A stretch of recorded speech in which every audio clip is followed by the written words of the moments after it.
15 días después de mi operación regresé a casa. Mi nuera me recibió en la puerta y me dijo con frialdad: «Mis papás ya viven aquí. Más vale que no los incomodes». Yo solo sonreí. «Disfruta mientras puedas». Una semana después, el contraataque silencioso que planeé los dejó en shock. Me alegra que estén aquí. Si acabas de llegar y quieres seguir nuestros videos, suscríbete al canal porque quizá no nos encuentres de nuevo. Iba en el taxi, con la espalda doliendo y las manos temblando, mientras sujetaba mi bolsa de tela. 15 días en el hospital por una cirugía de cadera me habían dejado agotada. En esas largas jornadas en ese cuarto blanco, solo soñaba con volver a mi casa, el lugar que Andrés y yo construimos con tanto esfuerzo. Pero nadie fue por mí, ni una llamada, ni una palabra de aliento de Diego, mi hijo, ni de Sofía, mi nuera. Yo misma firmé la salida, guardé mis cosas y pedí un taxi. El corazón me pesaba, pero me repetía: seguro están ocupados, seguro me esperan en 1900. Casa. ¿La dirección, señora?, preguntó el chofer con voz monótona. Calle Magnolia número 14, respondí intentando sonar tranquila. La casa blanca con la reja verde. Él solo asintió. Miré por la ventana, viendo pasar las calles conocidas de Phoenix. Cada esquina, cada árbol me traía recuerdos. Cuando Andrés y yo llevábamos a Diego a la escuela, o esas tardes bajo el rosal del jardín, riendo en familia. Andrés ya no estaba. Solo quedaban Diego y su pequeña familia. Firmé mi nombre sin leer ni una línea porque pensaba que ella era mi nuera, que era familia. El papel decía claramente: poder notarial que cede todos los bienes y finanzas a Diego Villalobos y Sofía Davis. La casa en Magnolia, el dinero que ahorré toda la vida, todo lo que Andrés y yo construimos con tanto esfuerzo, ahora les pertenecía. Levanté la vista y vi a Roberto en la puerta, encogiéndose de hombros como si todo fuera obvio. «Ya ves, es legal», dijo con voz de vendedor aceitoso. «Ya no tienes nada que ver con esta casa». Brenda, la madre de Sofía, estaba detrás de él, negando con la cabeza con aire de compasión. Pero en sus ojos, fríos y llenos de desprecio, estaba la verdad. No sentía compasión por mí. Me burlaba, una vieja débil traicionada por su propio hijo. Intenté mantenerme firme, pero mi voz tembló cuando pregunté: ¿y mis ahorros? Sin dinero, ¿cómo voy a vivir? Miré directamente a Diego, esperando que al menos él hablara, que dijera algo para defender a su madre. Pero Diego solo bajó la cabeza, en silencio, como una sombra. Sofía reapareció sin la niña en brazos, caminando con la seguridad de quien ya ganó la batalla. «Ya no estás capacitada para manejar las finanzas», dijo, su voz dura como un cuchillo. «Por eso decidimos retener ese dinero para el bien de la familia». El bien de la familia. Esas palabras salieron de su boca como otra bofetada. Para mí, familia significaba cenas juntos, la risa de la niña mientras la empujaba en el columpio del jardín. ¿Y qué significaba? ¿Para ella quitarme todo lo que tenía? Roberto dio una palmada a Diego en el hombro, indicándole que cerrara la puerta. Lo miré suplicando siquiera una señal, un destello de arrepentimiento, cualquier cosa que me recordara al hijo que amé. Pero solo inclinó la cabeza y empujó hasta que la puerta se cerró. El portazo resonó, cortando la última chispa de esperanza dentro de mí. Abracé la caja de cartón con fuerza, sintiendo que el mundo se me venía encima. Mis piernas fallaron. El dolor de la operación me atravesó, pero nada se comparó con el dolor en el pecho. Había perdido la casa, el dinero y ahora a mi único hijo. Me arrastré a una esquina, el viento frío de la tarde secando las lágrimas en mis mejillas. Llamé a un taxi, mi voz tan ronca que el conductor tuvo que preguntar: «¿Cómo dijo, señora? ¿A un hotel pequeño?». Respondí sin fuerzas para pensar. Cuando el coche se alejó, me volví a mirar la casa por última vez. La reja verde, la puerta de madera y los rosales reducidos a un recuerdo. El taxi se detuvo frente a un hotel pequeño en el centro. Un letrero tenue con luces de neón decía Magnolia Royal. Bajé tambaleándome, abrazando la caja que guardaba los pedazos rotos de mi vida, las piernas aún temblando por el shock de haber sido expulsada por mi propio hijo y su esposa. El conductor me miró con cierta curiosidad. Yo asentí y seguí. No quería que nadie me viera llorar. No quería la lástima de nadie. Ya lo había perdido casi todo, pero el orgullo era lo último que me quedaba. En la recepción me dieron la llave de una habitación pequeña en el tercer piso. El recepcionista, un joven de sonrisa amable, me vio luchar con la bolsa del hospital y la caja y se apresuró a ayudar. «Déjeme eso, señora», dijo con entusiasmo. Sonreí débilmente, sintiendo un pequeño calor en el pecho por esa bondad inesperada en medio de la tormenta de mi vida. Cuando la puerta se cerró, puse la caja en el suelo y me senté al borde de la cama. Una ola de agotamiento me invadió. La habitación, con paredes beige y olor a desinfectante, me recordaba que ahora era una extraña en mi propia vida. Abrí la caja, con las manos temblorosas, y saqué lo que había dentro. Apareció una foto vieja de mi boda con Andrés, hace más de 30 años. Su sonrisa radiante, el saco un poco grande en los hombros, mis ojos brillando con la esperanza de un futuro feliz. La esquina de la foto estaba rasgada, igual que mi corazón en ese momento. Puse la foto en la mesa, la acaricié y susurré: «Andrés, si estuvieras aquí, ¿qué harías?». Solo el silencio respondió. Tomé mi celular, respiré hondo y marqué a Teresa Ryan, la única amiga en la que todavía confiaba, la que me prometió que siempre estaría a mi lado. «Grace, ¿qué pasa?». La voz de Teresa llegó cálida pero preocupada. Se oían sus pasos apurados, como si ya supiera que algo andaba mal. «¿Puedes venir al Hotel Magnolia Royal, habitación 128 en el distrito Oakwood?», dije, intentando mantener la calma. «No olvides traer la carpeta que te di el año pasado». No preguntó más. Contestó firme: «Voy en camino». Una hora después, Teresa apareció con su viejo portafolios de cuero en la mano. Entró, lo dejó sobre la mesa, lo abrió y sacó una carpeta bancaria que le había confiado el año pasado, tras la muerte de Andrés. «Grace, hice que el banco lo revisara», dijo con voz firme, aunque sus ojos mostraban inquietud. «Hubo retiros ilegales mientras estabas en el hospital. Más de 200,000 han desaparecido». «¿Qué pasó?». Sentí un nudo en la garganta y tuve que sentarme para no caer. $200,000. El dinero que Andrés y yo habíamos ahorrado toda la vida con las largas jornadas en la sastrería. Las noches sin dormir cuidando a Diego cuando estaba enfermo. Las veces que nos privamos para comprarle libros. Todo se había ido. Le conté todo. Cada detalle doloroso. La puerta dándome un portazo. Las cajas apiladas. Las palabras frías de Sofía diciéndome que ya no podía manejar mis finanzas. Cada palabra que dije fue como un puñal en el pecho. Tenía que hablar. Tenía que hacer que Teresa entendiera que mi propia familia me había traicionado. Teresa escuchó sin interrumpir, pero noté sus manos aferrándose al borde de la mesa, sus ojos centelleando de rabia. Cuando terminé, se sentó frente a mí y dijo con voz firme: «Entonces, no solo te quitaron la casa, también vaciaron tus cuentas». «¿Diego tenía tu clave bancaria?». Asentí, con la garganta seca. Le pedía que cambiara la contraseña periódicamente desde que falleció Andrés. Pensé que, por ser mi hijo, podía confiar en él.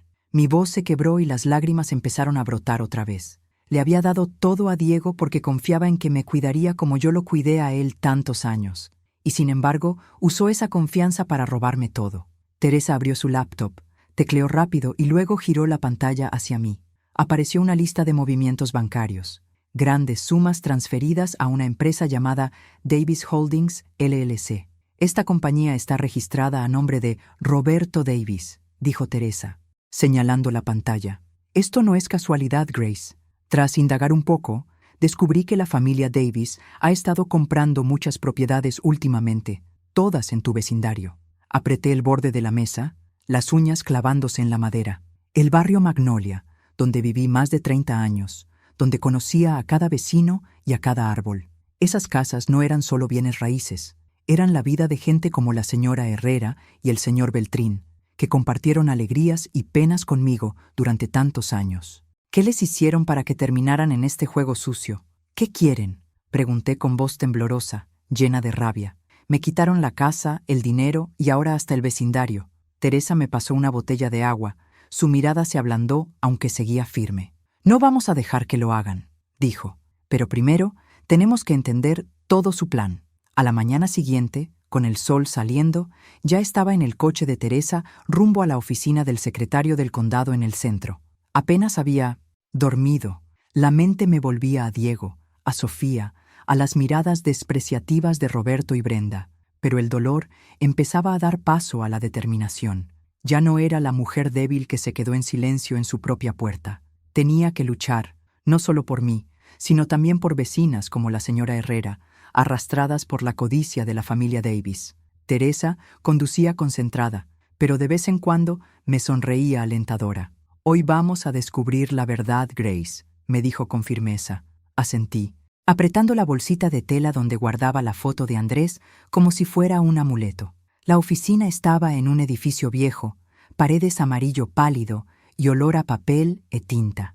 Teresa mostró su identificación de abogada, habló unas palabras con un empleado conocido y nos llevaron a una sala pequeña donde ya había un expediente grueso sobre la mesa. El funcionario, de mediana edad y gafas redondas, lo empujó hacia nosotras. «Estos son todas las transacciones inmobiliarias en el barrio Magnolia durante el último año», dijo con voz monótona. Abrí el expediente. Mis manos temblaban al pasar las páginas. Aparecieron contratos de venta uno tras otro, todos con Davis Holdings LLC como comprador. Me detuve de golpe al ver la firma temblorosa de la señora Herrera. Recordé sus ojos tristes el día que me echaron de mi casa cuando murmuró que pronto tendría que mudarse. «La engañaron», dije, con la voz quebrada. La señora Herrera nunca vendería su casa si supiera la verdad. Teresa tamborileó los dedos en la mesa, la mirada afilada. «Anoche investigué en línea», dijo. «Parece que están comprando terrenos porque esperan que la ciudad apruebe un nuevo plan de desarrollo urbano. Si lo aprueban, el valor del terreno se multiplicará por 10. Sus palabras fueron un rayo que atravesó la niebla en mi cabeza. No era solo mi casa.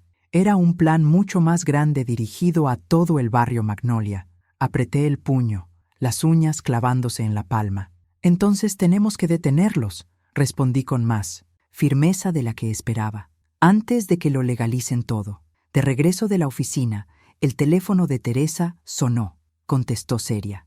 «George, ¿algo nuevo?» Al otro lado estaba George Miller, funcionario intermedio del Departamento de Desarrollo Urbano de Phoenix, compañero de derecho de Teresa. «Davis Holdings solicitó permiso para construir un centro comercial», dijo George con voz baja pero apresurada. «El expediente está pendiente de aprobación. Si lo obtienen, tendrán control total del terreno». Teresa frunció el ceño y me miró. «Gracias, George.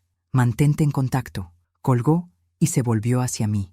«Si se aprueba, perderás toda oportunidad de recuperar algo, Grace». Esas palabras me golpearon como un cubo de agua fría. Creí estar preparada, pero la idea de perder la casa para siempre apretó mi corazón. Esa casa no era solo un lugar. Era un santuario de recuerdos con Andrés, con Diego niño, las tardes en el Rosal. No podía dejar que se llevaran todo. «¿Entonces qué hacemos?», pregunté, la voz temblando pero decidida. Esa tarde nos sentamos en una cafetería llena en el centro. El aroma del café mezclado con el murmullo de las conversaciones. Pero yo solo miraba la pantalla del portátil de Teresa. Ella mostró un árbol genealógico de la familia Davis y señaló cada nombre. «Parece que Sofía es la que mueve los hilos», dijo. «Tiene título en economía. Trabajó en una gran inmobiliaria antes de casarse con Diego. Roberto y Brenda son la fachada. Están en los papeles, pero Sofía diseña todo el plan». Me quedé en silencio. Su imagen ardía en mi mente. Recordé cuando estuvo en mi puerta con Sofía en brazos, echándome sin remordimiento. También la recordé en el hospital. Me puso un montón de documentos y sonrió amable. «Firma aquí, Grace. Es solo un trámite de seguro». En ese momento estaba tan débil que no podía leer. Confié en ella y firmé.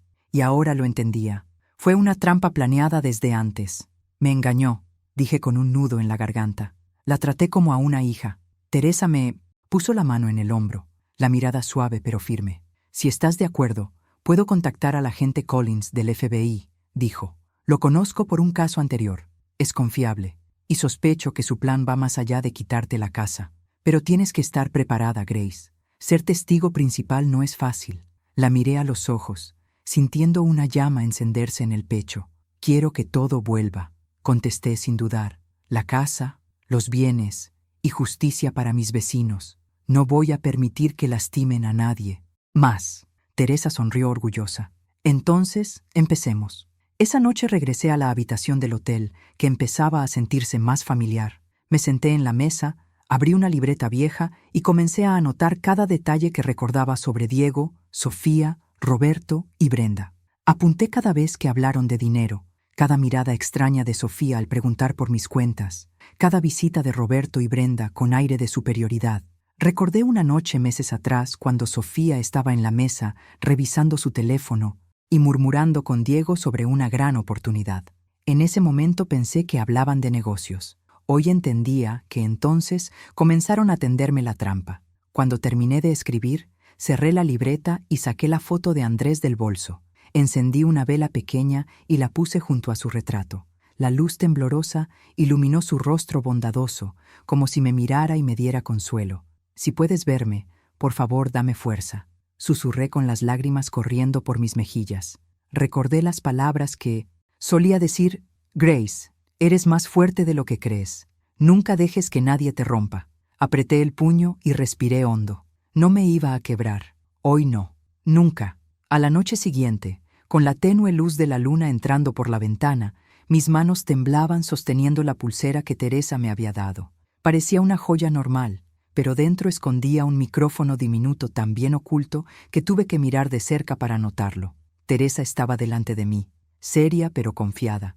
«Grace, esto es peligroso», dijo grave.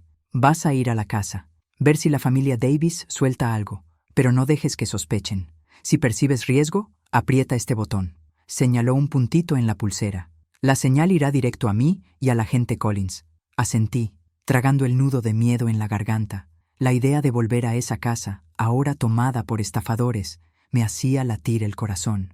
Pero no tenía otra opción. Tenía que encontrar pruebas. Tenía que desenmascarar su plan, no solo por mí, sino por vecinas como la señora Herrera, a quienes empujaban al desespero. Me puse un abrigo suelto, escondí la pulsera bajo la manga y miré a Teresa. «Estoy lista», dije, aunque por dentro no sabía si tenía el valor. Cerca de la medianoche contraté un coche viejo con un chofer conocido en la esquina. Le pedí al chofer que me dejara al final de la calle Magnolia, donde la luz tenue de los faroles apenas alumbraba. Mi casa apareció en la oscuridad, la sala seguía encendida, y la camioneta negra de Roberto estaba frente a la reja, como una burla. Respiré hondo. Bajé del coche, sintiendo que entraba en una batalla que no sabía si podía ganar. Siguiendo las instrucciones del agente Collins, avancé por el callejón que daba al patio trasero, el mismo por donde Diego se metía de adolescente cuando olvidaba sus llaves. Antes lo regañaba por descuidado. Ahora ese mismo camino era mi única puerta a la justicia.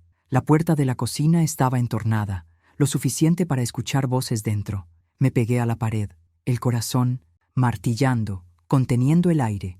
Adentro, Roberto estaba en la mesa con un montón de documentos. Hablaba calculador. «El nombre de Grace nos dará acceso a una línea de crédito de $250,000. Con una firma más falsificada, el banco no sospechará nada». Brenda, a su lado, alzó la copa con una sonrisa burlona. «Ella ya no sirve», dijo con desprecio. «Con unas firmas más tendremos todo». La sangre me hervía, pero me obligué a mantener la calma.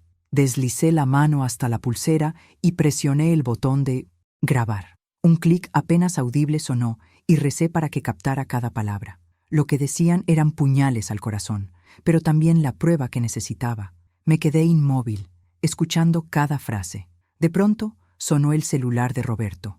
Lo puso en altavoz y la voz de Sofía llenó la sala, fría pero nerviosa. «Papá, Diego sigue dudando. Le dije que no hay marcha atrás, pero insiste en que no quiere hacerle daño a su mamá». «Yo me encargo», gruñó Roberto, golpeando la mesa. «No tiene opción, Sofía. Oblígalo. Si nos traiciona, lo tiramos igual que a los otros». Sus palabras me helaron la sangre. ¿Quiénes eran los otros? ¿Cuántas personas más habían destruido como a la señora Herrera, como a mí, y quizá hasta a Diego? Quise creer que él no lo hacía por voluntad, que algo de conciencia le quedaba, pero el dolor no dejaba mucho espacio para la esperanza. Me dispuse a salir, pero tropecé con una maceta en el patio. Un crujido rompió la quietud. Roberto giró de golpe, la mirada cortante. «¿Quién? ¿Anda ahí?», rugió con voz amenazante. Entré en pánico, retrocedí, pero mis piernas aún débiles no respondieron. Antes de escapar, Roberto salió disparado y me agarró la muñeca. Su mano enorme me apretó con tanta fuerza que tuve que morderme los labios para no gritar. «¿Te atreviste a volver, Grace?», escupió, con los ojos encendidos y el aliento apestando a alcohol. Me jaló adentro, el dolor en la muñeca ardiendo como si quisiera quebrarme los huesos. ¿Quieres morir, Grace?, rugió, su voz como navaja. Brenda estaba detrás, pálida, temblando la copa, pero no hizo nada, solo me miraba como a un animal atrapado. Intenté girar la muñeca para presionar el botón de señal en la pulsera. No sabía si se había activado o no. Solo recé para que Collins y Teresa recibieran la alerta. Robert levantó la mano, listo para golpearme. Cerré los ojos, preparada para el dolor. De pronto, el sonido de una sirena policial cortó la noche. Luces rojas y azules entraron por la ventana, iluminando el rostro aterrado de Brenda. La copa cayó. El vino tiñó la alfombra como sangre. Roberto me soltó. Retrocedió buscando una salida. La puerta se abrió de golpe. Collins irrumpió con 2 agentes del FBI, armas en mano, su voz helada. «¡No se muevan! ¡Manos arriba!». Mi corazón latía con fuerza, pero ya no por miedo. Era alivio. La señal había funcionado. Roberto levantó las manos, los ojos fríos calculando una salida. Brenda chillaba. «¿Qué hacen aquí? Esta es nuestra casa». Collins la ignoró y ordenó a un oficial esposar a Roberto. El clic metálico de las esposas cerrándose fue como un peso que se levantaba de mi pecho. Señalé los documentos en la mesa, mi voz temblando pero clara. «Ahí está la prueba. También tengo grabaciones». Un agente recogió los papeles y los guardó en una bolsa de seguridad. Los miré, recordando cada firma falsificada, cada plan tramado en la casa que construí con mi sudor. Dolían como cuchilladas, pero ahora serían mi arma para reclamar justicia. En medio del caos, apareció una figura en las escaleras. Diego estaba ahí, en pijama arrugado, el rostro pálido, sin entender nada. Me miró a mí, luego a sus suegros, siendo llevados esposados. Sus ojos se abrieron como un niño sorprendido en falta. Lo observé en silencio. El corazón me dolía como desgarrado. Quise gritarle, preguntarle por qué me traicionó, por qué dejó que me echaran, pero me contuve. Lo miré con la misma frialdad con que él me miró aquel día. «Llévenselos al auto. 2 se quedan y aseguran la casa», ordenó Collins. Los agentes sacaron a Roberto y Brenda entre sirenas. Ella gritaba: «¡No tienen derecho! ¡No hicimos nada malo!». Pero Roberto guardó silencio, la mirada caída, sabiendo que su juego había terminado. Me quedé inmóvil, viéndolos marcharse, sintiendo como si un huracán hubiera pasado, dejándome en calma dolorosa. Teresa apareció en la entrada. Se acercó rápido y me puso la mano en el hombro. «Lo hiciste muy bien, Grace», dijo con voz cálida y orgullosa. «De ahora en adelante, todo será diferente». Asentí, aunque por dentro no estaba segura. Miré las luces rojas y azules destellar en el patio y escuché las patrullas alejarse. Era una victoria, lo sabía, pero dentro pesaba el vacío. Había recuperado la casa, al menos por ahora. Pero, ¿y Diego? Mi hijo, que había sido mi todo, estaba a unos pasos y al mismo tiempo tan lejos como un océano. Lo miré de nuevo. Seguía en la escalera, aferrado al barandal, la mirada perdida entre mí y el suelo. «Mamá», murmuró, pero no dijo nada más. Quise correr a abrazarlo como cuando era niño, decirle que lo amaba a pesar de todo, pero no pude.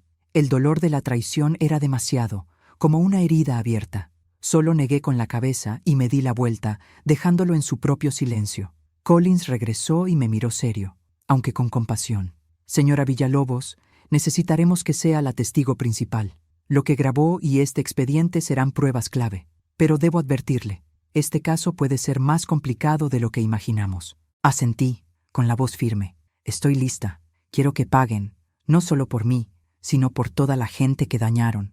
Al salir de la casa volteé una última vez. La sala donde le contaba historias a Diego, donde Andrés reía jugando cartas con sus amigos, ahora era solo un espacio frío y oscuro. Crucé la puerta. La luz del farol iluminó mi rostro, mezclándose con las lágrimas que no pude contener. Teresa me tomó de la mano y me llevó a su coche. «Fuiste muy valiente, Grace», me dijo. «Andrés estaría orgulloso de ti». No contesté. Solo miré por la ventana mientras la calle Magnolia se perdía en la oscuridad. Sabía que esto era apenas el comienzo. La red de la familia Davis había quedado parcialmente expuesta, pero aún estaban Diego, Sofía y secretos ocultos. A la mañana siguiente, la luz débil entraba por la ventana del coche de Teresa, pero no lograba disipar el frío dentro de mí.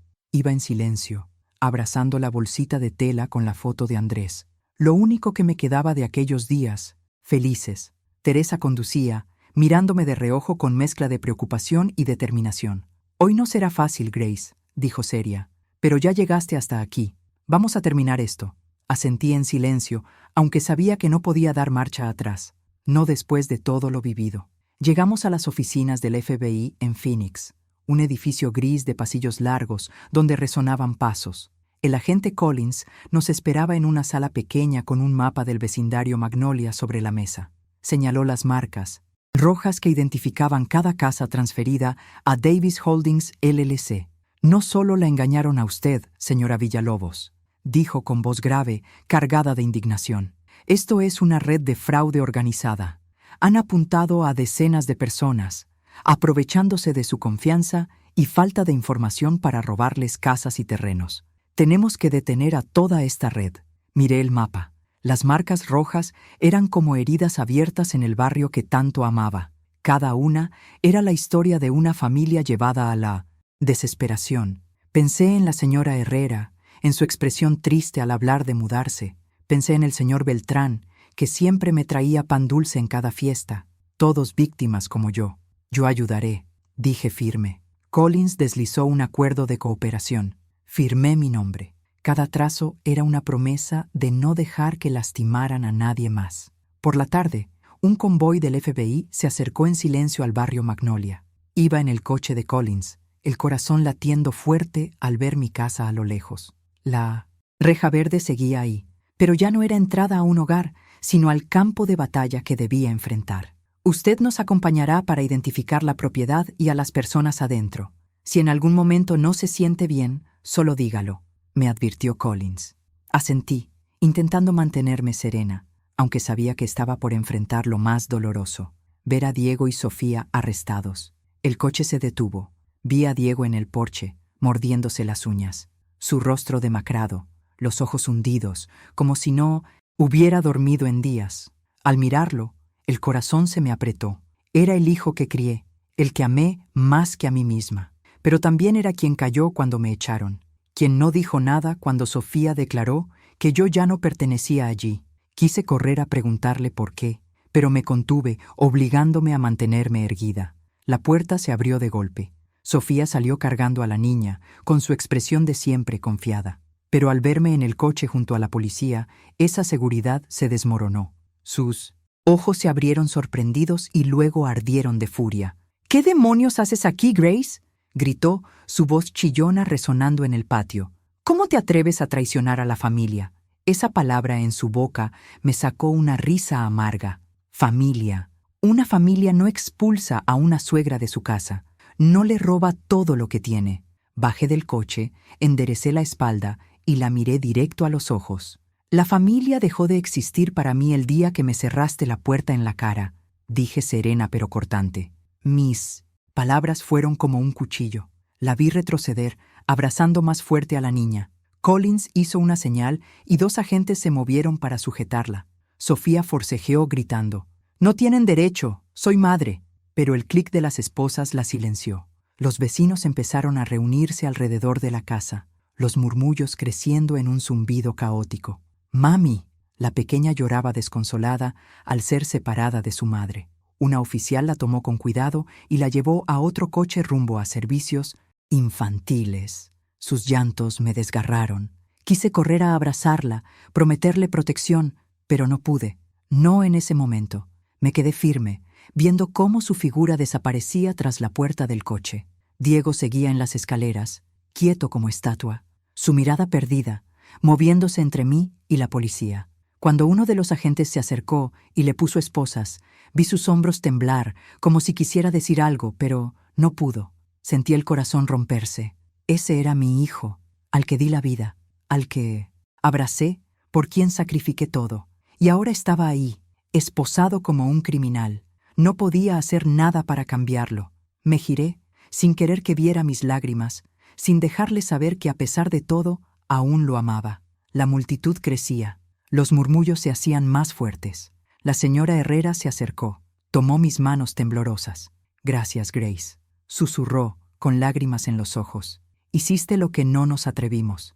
Salvaste al vecindario entero. Solo asentí, incapaz de hablar con el nudo en la garganta. Miré alrededor y vi rostros conocidos. Don Beltrán, doña Elena, la gente que vivió a mi lado tantos años. Todos me miraban con gratitud y tristeza. Sabían lo que había perdido para llegar hasta ese día. Subí al coche con Collins, el corazón aún latiendo fuerte mientras las sirenas retumbaban en Magnolia. Media hora después, estaba en un cuarto frío de la sede del FBI en Phoenix. Collins se paró frente al escritorio y soltó una carpeta gruesa. El golpe seco me hizo estremecer. «Encontramos esto en la caja fuerte de Roberto», dijo, con voz grave y furiosa. Bajé la vista, abrí la carpeta con manos temblorosas y sentí que el corazón se detenía. Eran copias de mis expedientes médicos. Cada día en cuidados intensivos, cada medicamento recetado, cada nota del doctor. Todo ahí, registrado como un diario de mi fragilidad. «¿Cómo consiguieron esto?», pregunté con la voz rota, sintiendo que me ahogaba. Collins empujó otro fajo de papeles hacia mí, la mirada dura. «Tenemos evidencia de que la enfermera Sarah Miller, que la atendió durante su recuperación, recibió dinero de Sofía», dijo. «Alteró intencionalmente sus dosis, causándole una infección para mantenerla más tiempo hospitalizada». Sus palabras fueron como una explosión en mi cabeza. Me mareé. Tuve que agarrarme al borde del escritorio para no caer. Los recuerdos de aquellos días en el hospital me golpearon de repente. Las veces que Sara entraba a darme una inyección sin mirarme a los ojos, siempre apurada, como si quisiera escapar. Yo pensaba que solo estaba ocupada, pero en realidad era parte del plan. Pasé las páginas con el corazón desbocado hasta encontrar una póliza de seguro de vida. El cambio de beneficiario estaba fechado 6 meses atrás, y el nombre era Diego Villalobos, mi hijo. Mi firma aparecía ahí, pero la letra torcida y temblorosa no era la mía. «Esa no es mi firma», susurré con la voz rota. Miré a Collins, esperando que dijera que era un error, pero él solo asintió con compasión. «Sospechamos que fue falsificada», dijo serio. «Y esto ya no es un asunto de propiedades». Teresa, a mi lado, golpeó la mesa con rabia, haciendo saltar los papeles. «Esto ya no es un robo, es un plan de asesinato para cobrar un seguro». Sus palabras fueron un cuchillo en el pecho. Cerré los ojos intentando respirar, pero la imagen de Diego volvió a mi mente. Su mirada perdida cuando lo esposaron, su rostro demacrado como si cargara un peso insoportable. ¿Podía haber sabido de este plan? ¿Es posible que mi propio hijo, al que amé toda la vida, estuviera involucrado en algo tan atroz? Collins asintió, la voz grave. «Abriremos un nuevo expediente criminal. Diego también será investigado». Me quedé inmóvil, sintiendo que el mundo se desmoronaba. Diego, el niño que una vez me sostuvo la mano llorando cuando lo molestaban en la escuela, el que reía a carcajadas cuando le horneaba un pastel de cumpleaños, ahora era investigado por un plan que pudo terminar con mi vida.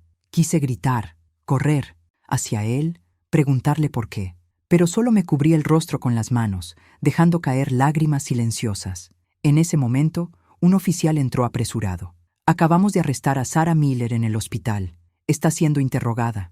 Collins asintió y me miró. «Señora Villalobos, lo que nos entregó, la grabación, el expediente, nos acerca a la verdad. Pero debe prepararse. Esta espiral de crímenes es más profunda de lo que creemos». Asentí, aunque por dentro me sentía hundiéndome en un pozo sin fondo. Cada hallazgo era una herida nueva y no sabía cuántas más soportaría. Teresa puso una mano firme en mi hombro. «Grace, quisieron convertirte en víctima silenciosa, pero ahora eres tú quien los desenmascara». La miré a los ojos y vi confianza. Tenía razón. Habían intentado empujarme a la oscuridad, pero no me quedaría callada.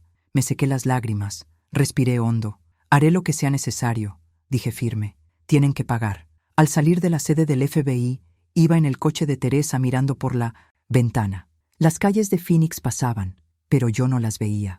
En mi mente giraban recuerdos del hospital, yo postrada, sin fuerzas para sentarme. Sofía entrando con flores y una sonrisa falsa, tendiéndome trampas disfrazadas de consuelo. Sara, con esa mirada esquiva cada vez que me inyectaba. Todo planeado paso a paso para quitarme mis bienes y quizá mi vida. Días después del operativo, estaba en mi habitación del hotel cuando sonó el teléfono. «Grace», La voz de Teresa era seria. Diego fue enviado a detención preventiva. Quiere verte. Sus palabras me apretaron el pecho. Ver a Diego, el hijo que me vio ser expulsada de mi propia casa, el mismo cuyo nombre aparecía en un seguro de vida falsificado, el que ya no sabía si podía volver a confiar. Guardé silencio, apretando fuerte el teléfono y susurré: iré. Esa mañana me encontré frente al centro de detención de Phoenix, un edificio gris con muros altos y alambre de púas. El viento frío me hizo estremecer, pero no era por el clima. Era el miedo a enfrentar a Diego, mirarlo a los ojos y hallar la respuesta a la pregunta que me perseguía. ¿Por qué lo hiciste, hijo? Pero sabía que no podía huir, tenía que escucharlo. La puerta metálica se abrió con un chirrido que retumbó en el pasillo vacío. Diego estaba sentado en la mesa, la cabeza baja, las manos esposadas en el regazo. El uniforme gris lo hacía ver pequeño, frágil, muy distinto del hombre alto que me cerró la puerta en la cara.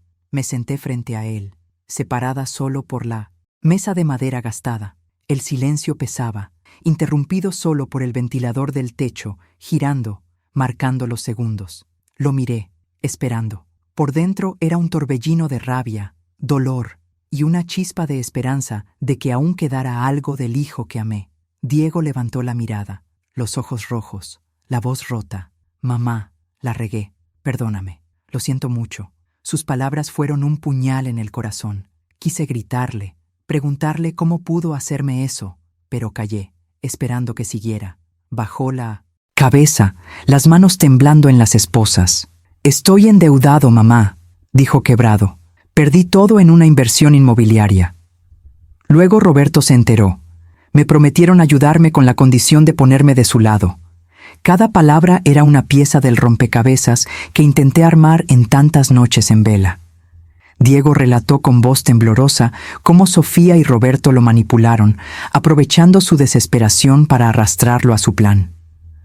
Solo tenías que firmar el poder y todo estaría bien, me decían, explicó, la mirada fija en la mesa.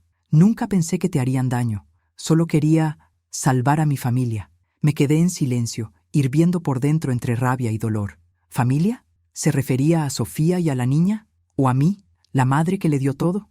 Quise preguntarle, pero él continuó, la voz hecha pedazos. Nunca quise que murieras. No sabía nada de la enfermera ni del seguro. Me dijeron que lo dejara en sus manos. Si lo hubiera sabido, jamás lo aceptaba. Se desplomó sobre la mesa, las lágrimas empapando la madera. Sus palabras me desgarraban. Quería creerle. Quería pensar que Diego no lo hizo con intención, que también fue víctima de los Davis. Pero la herida de la traición seguía abierta, sangrante. Recordé su mirada fría en la puerta, su silencio cuando Sofía me echó. ¿Podían estas disculpas borrar todo lo perdido? Un suave golpe en el vidrio interrumpió mis pensamientos. El agente Collins apareció, señalando que quedaban 5 minutos. Miré a Diego. Alzó la cabeza, los ojos rojos, de arrepentimiento. Saqué de mi bolso un sobre viejo, cuidadosamente guardado desde la muerte de Andrés. Léelo, dije, empujando el sobre hacia él. Tu padre lo escribió antes de morir. Siempre creyó que harías lo correcto. Diego, con manos temblorosas, abrió el sobre y sacó una hoja amarillenta. Yo conocía cada línea, porque la había leído cientos de veces. Andrés había escrito: Diego, hijo querido, sé que tienes un buen corazón, aunque a veces pierdas el rumbo. La vida no es fácil, pero siempre tendrás a tu madre, que te ama más que nadie, pase lo que pase. Recuerda que la familia es el lugar al que regresas, el lugar del perdón y del amor. Confío en que siempre elegirás lo correcto, porque eres hijo de tu madre y mío. Sé fuerte, y no dejes que la avaricia o el miedo nublen tu juicio. Yo siempre estaré contigo, aun cuando ya no esté aquí. Diego leyó, y las lágrimas cayeron sobre la página borrando las palabras de Andrés. Carta hubiera despertado algo en lo más profundo. Cuando levantó la vista, me miró con ojos llenos de remordimiento. Voy a confesar todo, dijo destrozado. Aceptaré ir a prisión para pagar mis errores, con tal de que algún día puedas perdonarme. Sus palabras fueron como una última puñalada, no para herirme, sino para abrir una herida que necesitaba sanar. Lo miré y vi en él la sombra del niño que corría tras de mí en el jardín, que me abrazaba llorando cuando se caía. pero también vi al hombre que eligió ponerse del lado de Sofía, que permitió que me echaran de mi propia casa. Me puse de pie. No respondí, solo asentí levemente. No sabía si algún día podría perdonar, pero quería que supiera que aún lo veía como mi hijo, aunque hubiera tomado el camino equivocado. Diego me miró mientras la policía se lo llevaba, con los ojos llenos de arrepentimiento. La puerta metálica se cerró y el chirrido sonó como un final definitivo a nuestro encuentro. Un mes después, me senté en la corte de 1900 Phoenix, aferrando el borde de la banca de madera, con la vista fija en el juez que leía la sentencia. La luz entraba por la ventana iluminando el polvo suspendido en el aire, como si la sala entera contuviera el aliento. Sofía Davis, 20 años de prisión por fraude, conspiración y tentativa de homicidio. Cerré los ojos como si me hubieran quitado una piedra enorme del pecho. Roberto Davis, 18 años por dirigir la red de fraude. Brenda Davis, 15 años por complicidad.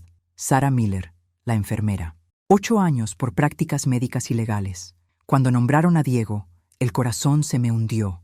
Diego Villalobos, 3 a 5 años de prisión, con condena reducida por cooperar como testigo contra la familia Davis. Agaché la cabeza. Las lágrimas cayeron en silencio. Mi hijo, al que amé toda la vida, ahora debía pagar sus errores. Pero en el fondo sentí alivio. Había elegido decir la verdad. Había elegido la justicia, aunque tarde. Al terminar el juicio, salí de la corte con la sensación de que un capítulo doloroso se cerraba, aunque la herida quedara abierta. Semanas después, cuando la policía concluyó sus investigaciones, regresé a la casa de la calle Magnolia. La vieja puerta de madera estaba pintada de marrón cálido, justo como le gustaba a Andrés. La empujé y entré. El aroma de rosas del jardín flotaba en el aire como una bienvenida. La casa era la misma, pero ya no era el hogar de antes. Las paredes que guardaron las risas de Diego de niño, las noches en que Andrés leía el periódico, ahora eran solo recuerdos. Me quedé en la sala, respiré hondo, conteniendo las lágrimas. Era mi casa. La había recuperado, pero el precio había sido demasiado alto.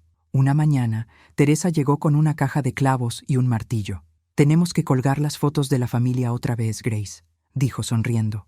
Asentí y juntas abrimos la caja que traje del hotel. Una foto de Diego a los 5 años, abrazándome en el parque con una sonrisa radiante. Otra de mi boda con Andrés, sus ojos mirándome con ternura. Colgamos cada foto en la pared y con cada clavo sentí que reconstruía un pedazo de mí. Una tarde tocaron a la puerta. Afuera estaban la señora Herrera y la familia Beltrán con una charola de pan de canela. «Grace, estamos tan agradecidos contigo», dijo la señora Herrera con lágrimas en los ojos. «Si no fuera por ti, este barrio se habría perdido». Don Beltrán asintió, tomó la mano de su esposa y agregó con voz profunda: «Nos devolviste la esperanza, Grace. Eres nuestra heroína». Sonreí, sintiendo un calor en el pecho, como si el sol de invierno me tocara. «Solo hice lo correcto», respondí, invitándolos a pasar. Nos sentamos alrededor de la mesa y compartimos historias del vecindario como en los viejos tiempos. Días después, Elena Gibson, una vecina nueva, tocó a la puerta. «Señora Grace, estoy organizando una lectura en la universidad este fin de semana», dijo entusiasmada. «¿Le gustaría venir? Creo que lo disfrutará». Dudé un momento, pero la sinceridad en su mirada me hizo asentir. «Está bien, iré». Fue la primera vez que salí de mi encierro, participando en actividades comunitarias, hablando con extraños que, sin embargo, me hacían sentir viva otra vez. Empecé a involucrarme más, desde juntas vecinales hasta voluntariados, como si cada paso fuera una forma de sanar mis heridas internas. Un día, tomando café con Teresa, le conté mi idea de crear un fondo de apoyo legal para víctimas mayores de abusos financieros. «Quiero llamarlo la Fundación Andrés Villalobos», dije con voz temblorosa, «para honrar su memoria y que personas como yo, como la señora Herrera, no tengan que luchar solas». Teresa me tomó la mano, los ojos brillando. «Es una idea maravillosa, Grace. Te ayudaré a hacerlo realidad». Meses después, el fondo fue inaugurado en una pequeña ceremonia en el centro comunitario.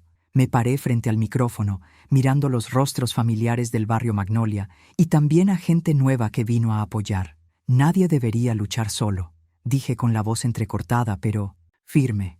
La justicia no es solo para mí, sino para todos los que alguna vez fueron despojados de su voz. Perdí muchas cosas, pero me encontré a mí misma, y quiero ayudar a otros a hacer lo mismo.